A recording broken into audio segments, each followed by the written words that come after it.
We are back. We are the coalition, loud and proud, outrage porn free, civilly disobedient media, broadcasting live on the worldwide coalition media network. Here in the city we love, Providence, Rhode Island, the naked city, the city of 1,000 stories. We just told one about our good friends at Dirk's Barbecue, who later on this month are having a benefit for Hurricane Harvey victims. It's going to be a hell of a night. Music, booze, rock and roll, all in the friendly confines of their restaurant on Thayer Street. Appointment, listening, eating, drinking is everything you need in life compressed into just a few hours. As the Grateful Dead would say, too much of everything is just enough. But joining me right now is someone I'm proud to call my good friend. His name is Sam Bell. Sam, of course, is most widely known as one of the founders, former chairman of the Progressive Democrats of Rhode Island.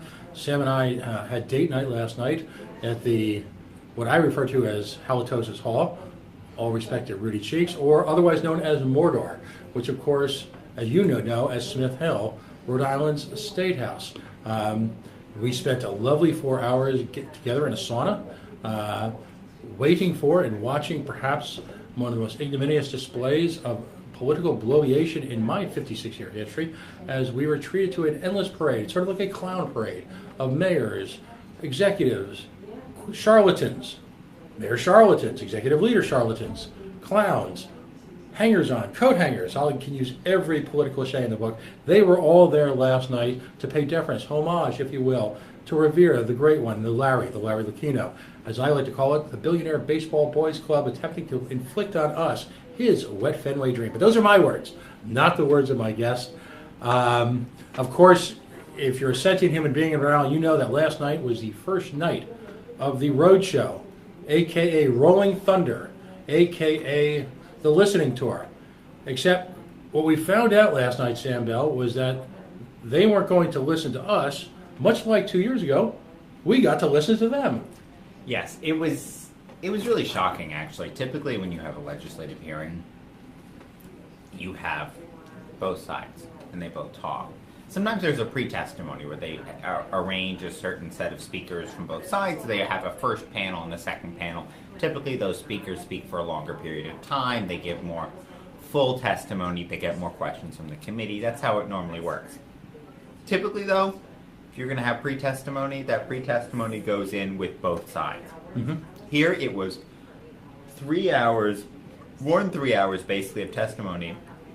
Not arranged by the committee chair, but actually where Don Grebian, the mayor of Pawtucket, was calling the witnesses, which was a horrible violation of procedure. And they offered no chance for dissenting views. And they said it was going to be a full and open vetting, a really thorough vetting, and it made a mockery of that. It was embarrassing. I think a lot of the senators knew that, and I was truly shocked, actually. Mm-hmm. Conley's someone I've always thought is a very responsible, respectful, and intelligent chairman. Someone whom I may not agree on everything, for instance, on a woman's right to choose, but typically is a fair guy. And I was really surprised, actually. I was genuinely shocked. I've always thought of him as someone who's very fair, who runs a good committee, and it was a really weird deviation from that, and I don't understand what happened. Yeah, I was last night. It doesn't make sense. Conley's not the kind of person who does something like that. So I was really surprised. And I don't think it came from Senate leadership. I think it came from Conley. I think he just made a weird call. Mm-hmm. It doesn't make sense. I don't know. Do you think he didn't understand the Many people in Rhode Island are at a point in their lives where they're so cynical relative to government. One or two or three reactions has taken place. Number one, they've washed their hands of it completely because they assume that it's so fundamentally corrupt, so intellectually corrupt, and so stacked against them that it's not even worth their time. Many of those same folks are really worried about just getting through the day. I mean, it is true, actually, and I think people downplay this, but it is like really gross to deal with the political system in Rhode Island. It makes your skin crawl, and it's really unpleasant. Mm-hmm. So yeah, I mean, those are not concerns to just laugh off. It's not like a crazy thing. It's like, you spend time in where politics happens in Rhode Island, and it is not pretty. It's not the kind of thing that normal people feel comfortable with. So it still makes my skin crawl all the time. Yeah, many of us felt last night we needed to take a shower afterwards for two reasons. And one, the stultifying, oppressive heat.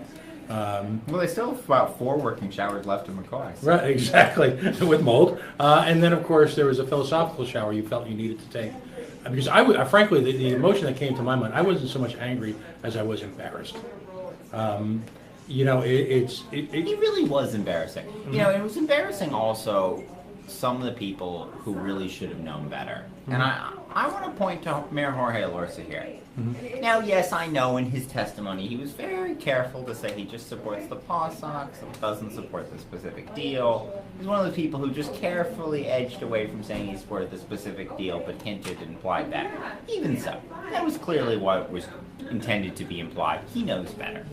He claims after the fact that he opposed the last stadium deal in Providence. If he has any principle, then he should oppose the same one in Pawtucket. Take Don Grebian. Don Grebian used all the right arguments about public money, etc. when there was the Providence proposal, but now he's behind the same proposal. It's hypocrisy. People should know better. Now, Grebian, of course, is famous for hypocrisy, but there are people like Jorge Elorza who genuinely should know better. And there's certainly a fair criticism of Elorza, but I was genuinely shocked to see him there. And I will ask him about it, because it doesn't make sense. It's not a reasonable, respectful thing to do. Also, Donna Nesselbush. Right. Donna Nesselbush is fundamentally too much of a reasonable person to be promoting the deal in the way that she is. Right. You can kind of tell that she doesn't necessarily believe in it. Personally, I got that sense. In the hearing. Maybe I'm reading too much into it, but it's still surprising to me. And that's what I think is embarrassing. You have people who really genuinely should know better. In some cases, probably do know better, and are still participating in this because there's a sense in Rhode Island that you go along with things that have been anointed. Is the word charade too much of a strong word?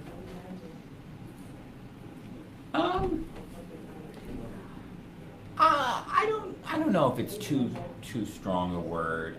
Maybe it's probably too strong. I don't know if it's fully a charade. I mean, to be fair, I feel like the committee did listen to my testimony. And they took some points seriously. And I thought a couple of senators asked genuine questions. One of the interesting things is Senator Seveny and Senator Finneran. I thought both stepped up.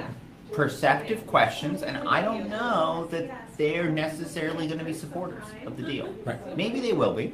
I was particularly impressed by Finneran's questions because he seemed to be, once the gushing was done, particularly with regard to Secretary Pryor, he seemed to be the one eager to drill down to the details.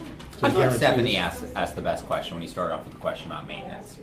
Okay, sure. Which, I mean, Finneran asked good questions, but Stephanie's question about maintenance, where they said that they maintain McCoy now, and they're going to maintain it going forward, is crazy. I mean, to say that they've been maintaining a stadium where you're looking at showers not working? By their own testimony. Right. They've failed if that really was their responsibility. And of course, they've been saying for decades that, it's the state has to pay for all the maintenance. It's not our responsibility. So I thought that was a really important question. And it was one of the times when they, as I've been saying a lot, and I try and be careful and delicate in politics, as one knows. There's been an increasing trend, I think, in politics where people do this tactic where you say something that's very false, but you just go with it and just say it with a lot of confidence. And that seems to be a big part of their selling strategy. And I think it's wrong. But I was really surprised to see how much of that was on display. How many times they just did that, say things they know are false and just went with it. Well, you had... the Pawtucket Foundation was represented there last night, but the gentleman who also happens to be the chairman of Colette Travel, at the Cumberland hearings, the representative of the Pawtucket Foundation uttered a blatant falsehood, which accomplishes a couple things. Now, when that happened, she maintained that according to, implied, I should say, inferred, because when they make these statements, as you so deftly put it, they never come out and absolutely say it. It's all about the nuances, the shading of the words. So she implied and inferred that there had to be a private-public partnership between the community, that in fact was how the league operated. Now, if you're me, you're somewhat taken aback. At Cumberland, I had already spoken, so it wasn't like we were in a setting where I could engage in debate, but they allowed that to be put out there. And quite frankly, the next morning I called league headquarters and challenged that assertion, and very quickly got a statement back that was, in politics we call it a falsehood. We might use the term prevarication. I'll call it a lie. And if unchallenged, a full day went on between that. I did not see her make any attempt to retract that statement. So I think you're right. There's a tendency to throw out some economic nonsense, some half-truths, some assertions, and if they stick, great. And even if they don't, right, it obfuscates and confuses the real issues here. Right. One of the things I thought was really interesting in the hearing, I thought that people in the committee were most interested in a lot of the legal arguments about what was actually in the legislation and what the legislation actually did, which is very different from how it's been portrayed. And, for instance, I think people were genuinely surprised to learn that the cost overrun guarantee is not in the legislation. The ticket tax, which a lot of people seem to have not heard of, but was one of their earlier selling points that they now, I think, dropped. Kind of. They say no new taxes is a new selling point. Right. But the ticket tax was like a big part of the revenue projections, and I think like a really important thing for the deal, this surcharge. They say it's, quote, expected in the legislation, but if they've dropped it, it's weird to still have that in the legislation, so that's not in the legislation. And similarly, and I think hopefully we can try and get General Treasurer to testify at one of these hearings. I think that'll be really important to get his legal analysis. But, when I read out the part of the legislation, I think basically binds the state to pay Pawtucket's debt, which was, of course, a big issue because the governor said that was a deal breaker for her. Right. It really does seem like the state is compelled to pay Pawtucket's debt. And text of the legislation is pretty clear. So I thought that was interesting. And one of the interesting questions I have is how we respond to the way the hearing is structured. Because you can't go to another hearing like that. It's not worth anyone's time. You can't ask Rhode Islanders to show up, and I hate to tell people to not show up at things. Well, we were out in the hallways where most of the business is really done at midnight, and there were a few folks there who were elderly, besides myself, and and you could tell the night had taken the toll on them. It took a toll on me too. I mean, but these folks, these folks were there out of a genuine. There's a genuine concern to their presence. Not that we don't, but these are grassroots people who woke up that morning and said, "You know what? The hell with it. I'm going, and I'm going to make my point heard." And they were denied that opportunity because of this travesty. Yeah, and honestly, and Conley, I hate to do this. I had a rather heated discussion with him afterwards, or during the hearing, and he claimed that the anti-McCoy crowd, the tear it down crowd, were the principals in the deal, and so they deserve a right to speak when other people didn't. And I don't know. I was really shocked by it. It still sticks with me that it's just not how these things typically go. I just felt it, and he maintained that that's how he's going to operate all the hearings going forward. So it's just going to be 3 hours of pre-programmed testimony. It's not public testimony, and by the time the press has left, right, and most people aren't really listening, it's not worth it for to ask people to come if it's just going to be a sham, and they aren't really going to go and do a serious vetting and a serious hearing. So I don't know how one's supposed to respond to that. The sort of total lack of desire to operate this in a real manner. Because you can't ask people to come to a hearing like that. I wouldn't go to another hearing like that. It's really shocking, the in-your-face nature of it. Not so much that it was confrontational, but the sort of blasé indifference to what was clearly a highly choreographed, manipulated appearance. State senator testify who was in the room.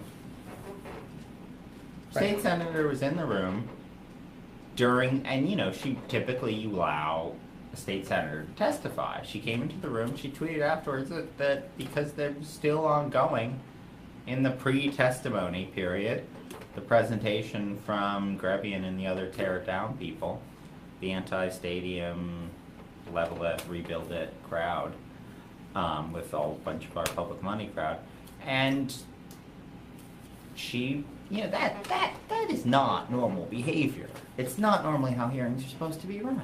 Well, the other thing that I found appalling, and particularly from Pryor's perspective, this has been going on for years.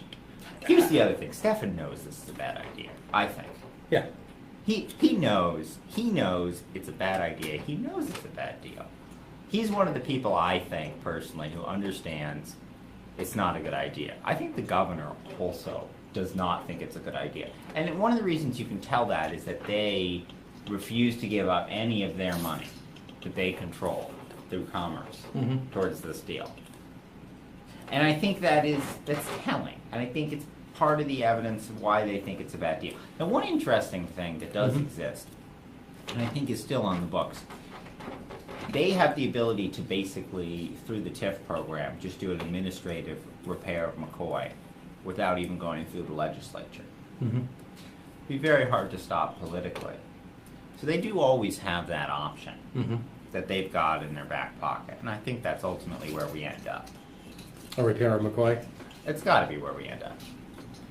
Yeah, I do think it's worth talking about what the right way to solve the problem is, because it is true that there are problems that need to be solved in McCoy because it hasn't been maintained, and so the roof is leaked, and then so there's massive water damage everywhere.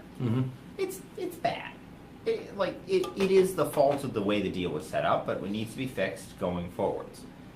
Well, but as you pointed out last night so aptly, that is emblematic of just about everything Rhode Island does.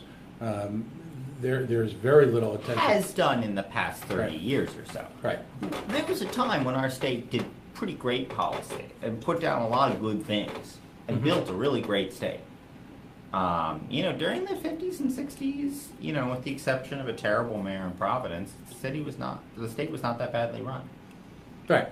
But under the Curvin speakership, got a lot of good things done in Rhode Island. And a lot of that, interestingly, I as you know, I'm a progressive.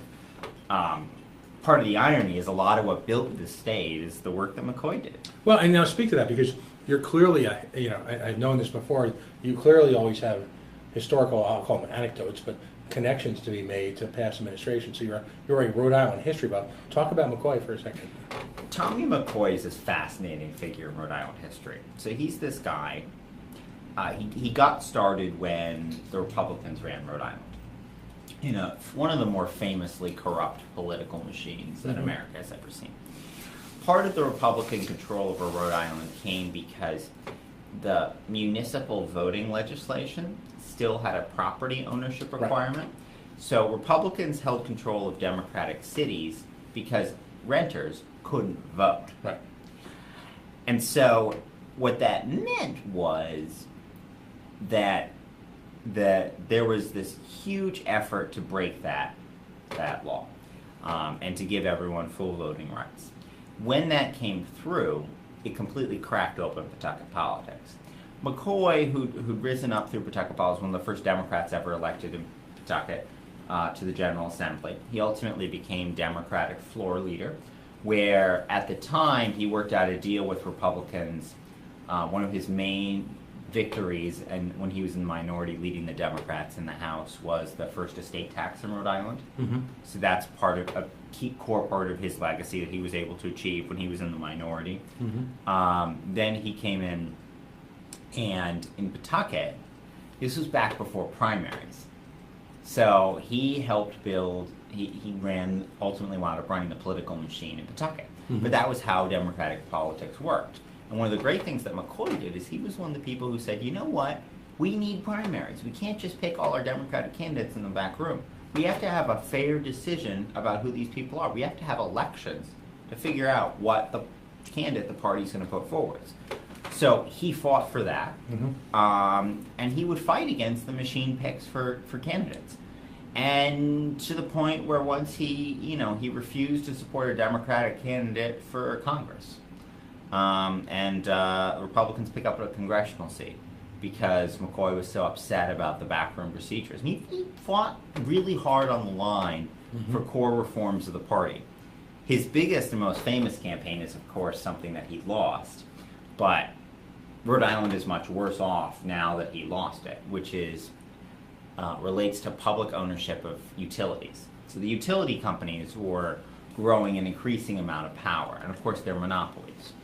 And private monopolies are very dangerous, and McCoy argued persuasively that they should be public services instead of private monopolies that continually screw over taxpayers with, as we've seen with the massive rate hikes time and time again with the current PUC, they're running wild. And McCoy wanted public ownership. And he fought hard, and the state Democratic machine ultimately defeated him on that. But that was one of his really hard fights. Where his legacy really came into real power, though, was in Harry Curvin's speakership. One of the Democratic representatives in Pawtucket that McCoy helped initially pick and handpick and get elected was Harry Curvin, who ultimately wound up as the Speaker of the House for the longest speaker in a while, very long speakership. And during the Curvin speakership, we saw things like Fair Housing Ordinance, or Fair Housing Law pass. We saw we really saw Rhode Island start to build a real state, build out more progressive government structures, more progressive tax structures, grow out public services, and really build the economy. Of course, at the time, there was still the hardcore conservative mayorship in Providence, which the state was wrestling with. So it was a time when ironically, the state government was reasonable and the city government was driving the state to the ground. But you have to look to his legacy for a lot of the great things that we have in Rhode Island. And the time in which the Democratic Party in Rhode Island actually functioned, was a real Democratic Party and really worked. And that was because you had a mayor in Pawtucket who was willing to go out there and fight against the powerful political machine and said, you know what, we need reforms, including we need primaries, which is a battle that ultimately was won. So I see him as someone who helped put the Rhode Island Democratic Party back on track for about 20, 30 years before the hardcore conservative people started to seize control starting in the early 80s. Without going too far afield, people like DeAngelis and their ultimately, and the progression of speakers post at the Harwoods and all that, where do you think they'll stand the test of time? I mean, look, I don't know how history is going to necessarily view them. I think the reality, though, is that they're people who both represented a shockingly weird political experiment of running extremist conservatism within the Democratic Party. Not so much DeAngelis, but Harwood. It's a weird experiment to run very hardcore right-wing policies within the Democratic Party.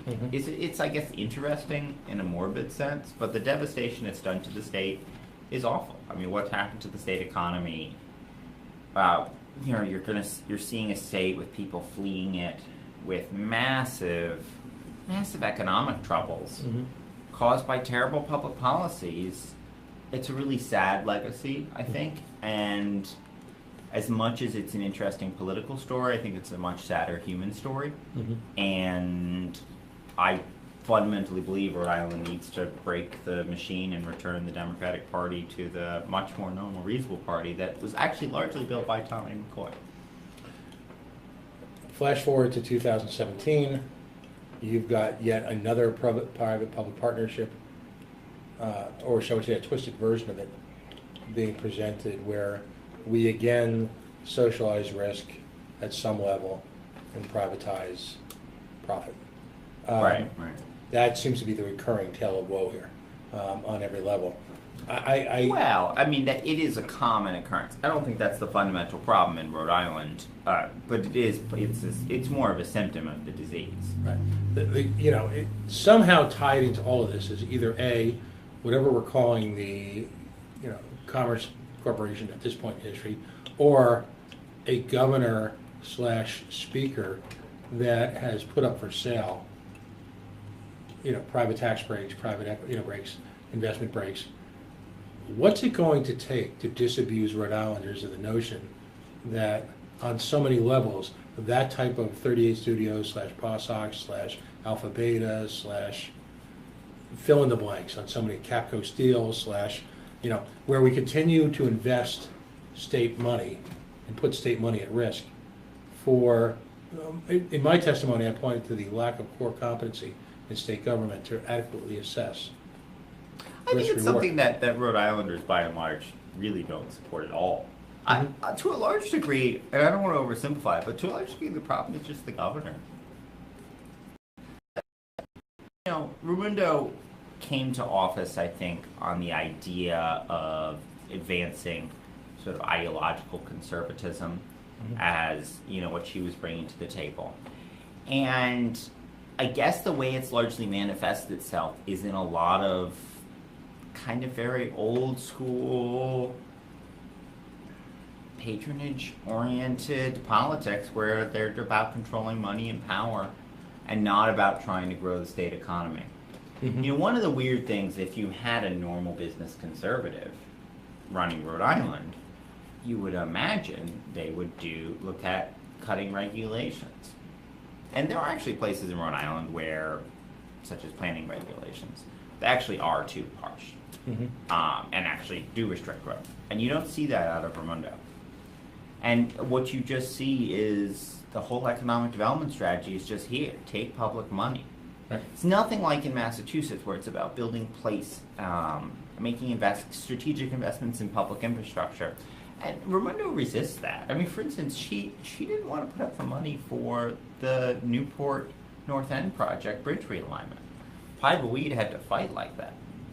Like hell for that. And ultimately, there was it was largely federal money arranged by David Cicilline that paid for that. She was reluctant to put up that cash. She's been very reluctant to pay for basic public infrastructure stuff. That's why there's that curve on Gaynor Street that still hasn't been straightened out. Well, and you look at Massachusetts, and the Massachusetts model seems to be the flip side of that, where where you're providing at some level public infrastructure support, and people say we have to do all these massive subsidies because every other state does it. No, that's just not true. Massachusetts, they always point to Massachusetts and say Massachusetts does all these big subsidy deals. That's not really true. They do public infrastructure subsidies. Right. They do some direct cash subsidies, but it's way more limited. It's way smaller. They do other things, like they do brownfields renovation. We don't have a state brownfields renovation economic development program, so we have all these blighted sites, like Apex and Division Street, that need brownfields cleanup in order to become good economic development parcels, and that just doesn't happen. So we have problems with brownfields renovation. We don't do a lot of the basics, the sort of placemaking kind of stuff that works so well in Massachusetts. Now, there's a time when Massachusetts did more subsidies. They give out 50-year tax deals. But they moved away from that, and all of a sudden, the state economy started growing a lot faster. Well, and what's used so often as an example, of course, is Gillette Stadium, where, by and large, Kraft put up its own money for the stadium, and the state invested in improvements to Route 1. And Tom Finneran fought hard against the investments to Route 1. I mean, he said, they nearly went to Connecticut with a massive deal to build the whole thing publicly. Right. Because Tom Finneran didn't even want to put up the public infrastructure. Which was, that was a strong stance to take. But by and large, the Massachusetts legislature doesn't want to do this kind of stuff. There may be a couple corrupt municipal governments in Massachusetts, but not that many. Well, and look at the Paw Sox attempt to leverage Worcester as their go-to location. There hasn't really been any serious conversation surrounding the Putting up public money, no.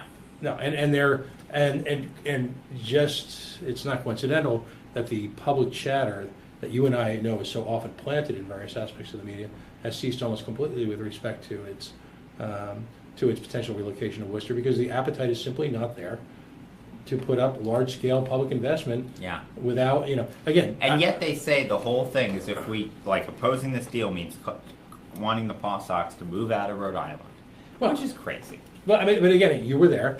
It's the negativism. Your folks like us are painted as being negative, and that's why I pointed out that negativity saved the state. We're not the ones who want to tear down the stadium. We're not the ones who are saying no.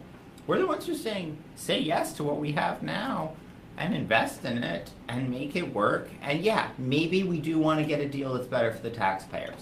Maybe we do want to make sure that the team is on the hook for maintenance so that somebody actually fixes the roof so the whole thing doesn't leak.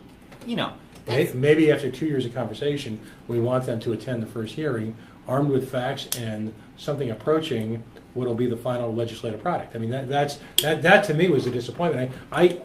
For the terms to be as nebulous, for so many of the claims to simply not exist in the form of the actual legislation, at this point in the conversation is just highly disturbing to me. We're looking at it being postured that this has to happen. Of course, the rush being generated. I mean, this is unlike going to a car dealer who tells you, that car may be gone tomorrow if you don't buy it now. It's to be approaching the end of September. You work in the car industry, don't you? Of course. That's why I know it so well. Listen, I'll never forget the conversation I had with York on WPRO when he was talking about that it was only $120 million. And I said, Dan, would you buy leather if it was only $10 a month extra? That's what they've just done to you. It's September 15th, the year 2017. I'm treated almost daily now to Facebook memories from 2 years ago when we were having the same conversation about then the deal to go into Providence. Those have all kind of passed in the last few weeks. I'll use the same analogy I used to the Trumpers when it comes to their alleged health care reform.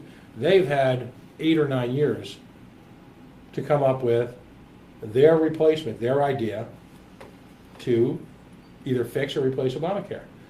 In both cases, you should be able to go file, open, Word, recent document, click, print. Anything less to me right now, in my personal opinion, my humble opinion, as they say on the net, is unacceptable. How you're still not willing to commit to writing your nebulous promises? The legislation was truly shocking. I mean, one of the fun, I guess there's a thing in politics I've learned a lot more, is you just put something in a glossy report, and then it's different from the actual legislation, and often you can just go with it. It kind of works. Why bother doing the nitty-gritties? It's kind of crazy. I remember when I first started looking at campaign plans during the last governor's race. I remember Raimondo put out a proposal to pay for school construction by scooping out 0.5 cent of the money that we already raised from the sales tax. But we already are spending that money. You can't just double count money. I remember Tavares put out a proposal on pre-K that involved scooping out pre-existing Title I funds, which would be devastating to the city of Providence's finances if they scooped away that money. And then, of course, his pre-K program had a math error in it, and the cost was actually more than twice what he projected it to be. Well, how important it is to today's politicians to look like you're attempting to solve the problem as opposed to actually solving the problem. I mean, how much of this is in a not so far bygone past, they would have called these trial balloons. Now they put them up as serious policy initiatives understanding that under the short attention span that is American politics, so little of this is actually. I mean, I sent this guy McNally, who works for Commerce Corp, who is. He doesn't work for them. He just has fun on the board, right, on the investment committee. Right. Yeah. Here's a guy who made his bones, admittedly. He publicizes this right on his Twitter feed, and he aggressively attacks people for his Twitter feed. So I'm not divulging a confidence. He made his fortune working as the CEO of Skanska, which is one of the poster childs for big government construction. Big profit, big government construction that's funded in any way possible because, American government is actually a construction management company. Anything these taxpayers and real citizens' needs are merely inconveniences. I sent him an exhaustive study done on football teams and private-public partnerships compromising a number of years. That was done, I believe, actually by, I want to say, the Texas or Colorado government. For once, it wasn't funded by, like, the firm last night who blew it on the Ryan Center. It wasn't funded by the people actually looking to get the money. It was an independently run, arm's-length academic function provided by a state university, which meant it was actually probably fairly accurate. And again, they came up with the now almost prototypical conclusion that there is no direct correlation between ancillary development and the placement of a stadium. And in fact, often the presence of the stadium acts as a negative on the downtown business scene. And yet, time and again last night, you had sophisticated business people, smart, to your point, smart people who are accomplished, people who have... and people who know better. Right. And come out with the same canard, but based on the structure. See, they've never been forced to debate it. They get up, make the speech, and then leave. Mayor McCheese was there, and I love him to death, but he went up and made the speech. Who's Mayor McCheese? Oh, McKee. As my former mayor in Cumberland, we call him Mayor McCheese, all right? Because he's, the lieutenant governor. He is. He makes this broad, sweeping pronouncement and never has to actually substantiate any of his claims. Because we don't have to do that anymore. We can just say these things and wave the magic wand, pixie dust comes down, and yes, you can fly. Forgive me, but Pryor's inability in the first session, the most publicly watched session of this charade, this road traveling Broadway show we're about to engage in, he's telling me, well, at the next session we'll have the points. Well, you're being asked them now. And you're being asked them not just by activists, but you're being asked them by a sitting senator in the Senate Finance Committee. And he or she, whoever they may be, has a right to know that now. This isn't a work in progress anymore. Yeah. So I forgive my frustration too, but Well, it is frustrating. It's frustrating to have killed a deal like this and have something similar come back that people just weren't listening. No, that is frustrating. It's deeply frustrating. But if you look at casino development, I think personally they've learned a lot from the Twin River people in one sense. Spend a gargantuan quantity of money. Right. That was Twin River's. It's funny, Twin River almost lost in Tiverton because a couple of Tiverton residents started knocking on doors. They spent $6 million on that campaign, which is crazy. It's absolutely insane. It should be illegal. Well, that's why, and by the way, on this show we call it Twin Riverton now, because it is a company town. So Twin Riverton? Yeah, in Newport, you had a 30-year track record in an organization that was well-run and had the time. Well, I wouldn't agree with that. Scoreboard. I wouldn't agree with that. I wouldn't agree with that. Or articulated. Not well run at all. They Newport Casino. It had financial problems. It was. But they managed. Okay, I look at Scoreboard. They managed to hold off yet another. I'll call it Glenn Close has played prominently today. Certain scenes from Fatal Attraction have been replayed and replayed. They managed to hold off the landlord of this building, as it were. Oh, I see. The people in Newport defeated them. I don't think the casino there is well run. Oh, no. I'm talking about the opposition. Yeah. Well, Dawn did a great job, and now she's a state senator. Right, and that's one of the reasons why she's been publicly acknowledged now for the leadership role that she's worked for. Right. That and marriage equality. No, I'm talking about, got to know the people at the opposition. Right. The Paolino organization, the landlord of this building, was comical and inept. But there was no way they were going to be able to win that in court.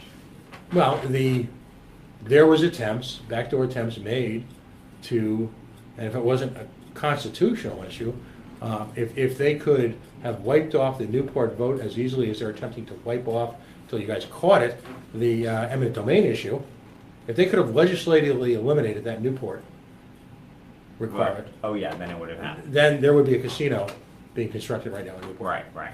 That's true. In fact, the only thing, in my personal opinion, because I'm as anti-casino as I am anti-stadium subsidy, that the only thing that's prevented it from exploding across this state was the fact that every single time a community voted for it and was given ample time to actually consider it, it wasn't shoved down their throat with a multi-million-dollar ad campaign from the gentleman who runs Twin Rivers. It's been voted down in the local community.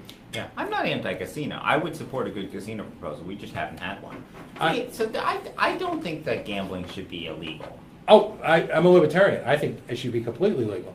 I object to the state monopoly on it, and I object philosophically to government using games of chance and trickery to obtain their revenue. So that's my as a libertarian objective. The other interesting people didn't talk about with Twin River thing. That's just a personal gripe of mine. Nobody's giving money to the Poconoket. The Twin River in Lincoln gives money to the Narragansett, but they built in Poconoket land a new casino, and there's no revenue stream that's going to the tribe. Well, as you know, as I said last night, the halls of justice, justice in the halls. It's a question of who hired Guy Default this time, who got Guy Default next time, or any one of a number of connected lobbyists, who got Harwood, who got Default, who fill in the blanks. Whoever that lobbyist du jour is, there's about a dozen of them. And, it's a question of rooting for laundry. And in one case, the guy is strikes back in his earlier career as a reformer, and now he's a paid lobbyist fighting payday loan reform. By the way, the presence of the Woonsocket mayor last night in support of this shows me that there's no there. For Woonsocket of all towns to support it is breathtaking to me.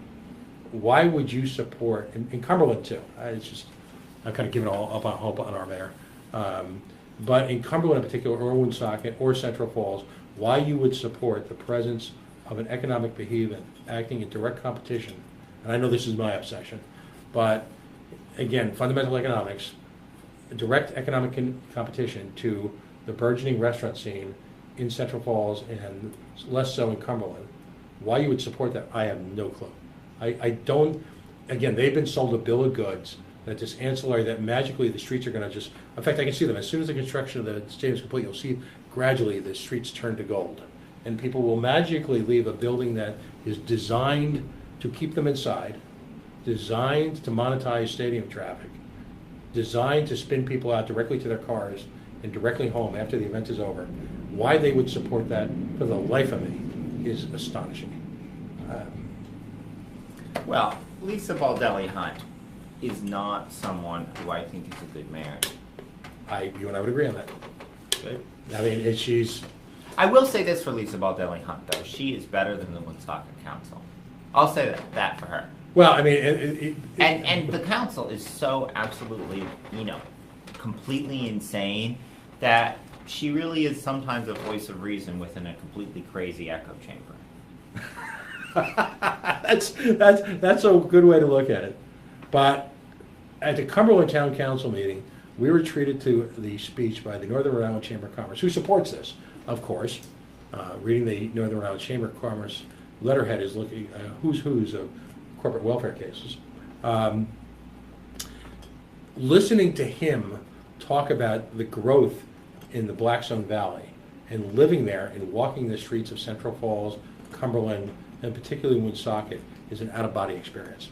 Because here is an individual, lovely gentleman, so fundamentally disconnected with the realities of life in Northern Rhode Island, that, it's appalling. I'm not quite sure what he thinks is going on. I'm not quite sure what Blackstone Valley he lives in, but CVS contributes little or nothing to the city of Woonsocket and the city of Cumberland. When challenged with even a slightly higher rate of participation by Governor Chafee at the time, I believe it was, it threatens to leave right away, much to the. So God forbid we should allow or create an environment where organic economic growth takes place. Again, we have to buy it. We are convinced, we are the Stockholm Syndrome city. We are convinced that for you to like us, we have to pay you. Yeah, that seems. I mean, that's how a lot of it's happening. It's sad, but I think that we can move past it. So, with new political leadership. I appreciate you coming in tonight. What's the next step? I mean, you and I have talked a bit about this, but there's been a strong progressive Democrat presence at the first two hearings. I can include the Cumberland Town Council in one of them. You folks showed up for there, to your credit. You guys have done a lot of original digging, to your credit. Is there going to be that same force going forward in the next two meetings? I don't know if it's worth showing up at the hearings if they're going to be like the last one. Mm-hmm. I think that we need to make sure that there aren't enough votes in the Senate to pass it. Right. And that means talking to senators and convincing them it's a bad idea. I don't know that going to a hearing is all that productive if you can't actually present in a reasonable way. If they won't listen to you, why go? So why dignify it? If it's going to be run like that hearing, why dignify it? No, there's a point to that. What ultimately the individual voter who listens to this show now or who listens to it in the future, call your state senator. That's where the action is at. Call your state senator. Yeah, call them, and ask them their position, and ask them to commit to opposing this deal. Mm-hmm. That's what you need to do. Because the absence of any real organized opposition on that Senate page led the Providence Journal to conclude that, in fact, at one level, that it wasn't exactly positioned as a clear endorsement, but the absence of a lot of anti-opposition on that page was posited as a potential. Well, people seem to be in favor of it. And I have to tell you, outside of the folks who have a direct connection, I don't know anyone who actually believes this. No. I mean, look, it's not a particularly popular policy. Mm-hmm. I think people know that. I think people also question whether people we're gonna go and start canvassing the speaker's district again or something like that. Mm-hmm. I mean, imagine if the speaker were to start supporting it, then yeah, that would happen. At the current stage, it's probably best to just make sure that there aren't the votes to pass in the Senate. Make sure they don't try and try and ram it through. I think they'll struggle to. There could easily be 13 votes to block it in the Senate. Would not shock me. So local, it's still, all politics is still very local. Yeah, call your state senator. And really, here's the thing: you don't have to show up at a protest. You don't have to sit in a sauna for 4 hours, only to be, in my case, interrupted by. To me, what was astonishing about my experience there, I don't know if you caught that, but after listening to the pros for 4 hours, I had 4 or 5 pages to read. Well, damn it, I've spent a lot of time on it. I think I invested in the process. I think I should be given the opportunity to say my speak. About 2 pages into it, someone actually interrupted me and said, when are you going to let someone speak? Really? Was it a senator who did that? No, it was actually he was shut off by Conley, but it was someone affiliated with the pro position. I don't like the idea that they're the pro people. What they're really doing is very negative. They're saying, tear it all down. They're the negative people, aren't they? Yeah, they're not pro stadium. They want to tear down the stadium. If you want to tear down the stadium, you're not pro stadium. You're not supporting it. You want to tear it down. You're pro cronyism. Yeah. Listen, I appreciate the effort and that you're putting in your organization. Cheers. Cheers. Right. And I apologize for the lack of sleep I got last night, which may have been reflected in my ability to put together words. So. No, it was, as always, bracingly, refreshingly, politely confrontational, but at the same time, you have your facts lined up. So Thanks for I enjoy going into the trenches with you guys, and again, the point I'll always make is we don't agree on everything. No, we don't. But there's a lot that we can accomplish working together let's take care of some of the low-hanging fruit, take care of some of the obvious issues, and then you and I can have some arguments about this or that. But in the meantime, there is so much to be done that we need to move beyond partisan divides and just stop this and a few other things. One of the things I'd like to talk to you about once this little maelstrom passes, you and your organization, is the warrantless searches of the prescription medical database system. Well, that was crazy. As a civil Progressives libertarian, fought it pretty hard in the legislature, most of them. Some didn't. It's very disappointing. my senator didn't show up that night, Senator Pearson. I had a conversation with Oh, he him. took a walk. I suppose that's good. I had a conversation with him on the show. He was very nice enough to come on and spend an hour or so with me. It's a conversation I hope to continue. I have a working relationship with him now, I feel, and then, I'll make him aware of, because now he is a senator. He is not he may be a Democratic name, but he is the senator representing my district. And there are people who feel very strongly about Well, that issue it's and these a deeply issues. Republican bill. And as a civil libertarian, it's one of the most appalling things I've seen in its own way across the governor's desk in a generation. I think that's too strong. There's been some awful legislation. Well, but if you're a civil libertarian, if you truly believe, and this is where we'll agree to disagree probably, but that type of invasion, that type of suspension, if you will, of civil liberties, to me, and again, It's bad. I think there's been some pretty awful legislation that passed in Rhode Island. Listen, one night we'll have a conversation. In fact, let's put up a poll on Facebook. What's the worst thing the legislature's ever done besides 38 studios? Tax cuts for the rich. Undoubtedly. There's no competition. Tax cuts for the rich, worst thing the legislature's done. I would love to see from My your view. group, once this is all passed, and this is whack-a-mole. There will always be other issues, and that seems to be the challenge. But that's a conversation that's absolutely worth having, the tax structure of this state, because Repeal the tax cuts for the rich. Just repeal it. Bring the top rate back up to 9.9. Everyone says that we don't have enough money, except we find magic money to do things like this new stadium deal. But there's a place where we used to have the money, and we suddenly have massive budget problems after we slash taxes for rich people. We should just repeal those tax cuts, and then we'll have revenue again. And maybe the state won't keep crumbling because we won't keep making, failing to make the investments that we need. well, let's have a conversation about that. Sounds good. All right.